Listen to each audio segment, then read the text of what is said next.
আল্লাহর চেয়ারের নিচে একটা চেয়ার আছে, তৃতীয় কোনো চেয়ার নাই, সেটা হলো মাকামে মাহমুদ। কিয়ামতের দিন আল্লাহর পাশেই লাগাবে। আমাদের নবীজি সর্বপ্রথম দুনিয়ার বুকে উঠবে, এর আগে কেউ উঠবে না। নিয়ে যাওয়া হবে চেয়ারের কাছে, আল্লাহ বলবে বসেন বন্ধু, কিন্তু আমাদের নবীজি বলবে বসবো না। জিজ্ঞাসা করবে কেন বসবেন না? আপনার উম্মত তো একটা ইউনিয়ন কাউন্সিলের চেয়ার পাওয়ার জন্য মরতে রাজি ছিল, মারতে রাজি ছিল, এত বড় চেয়ার তারপরে বসবেন না?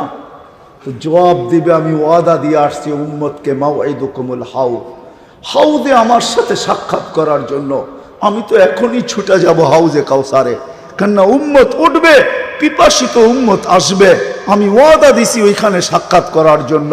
আমি নিজের হাতে উম্মতকে পানি পান করাবো, আর প্রত্যেককে চিৎকার দিয়ে বলবো লা তাজমান বাদাহা আবাদা, আর কোনোদিন পিপাসা তোর কাছে আসবে না। আমি চেয়ারে বসলে উম্মতকে পানিকে পান করাবে। আমার ওয়াদা কিভাবে পুরা হবে?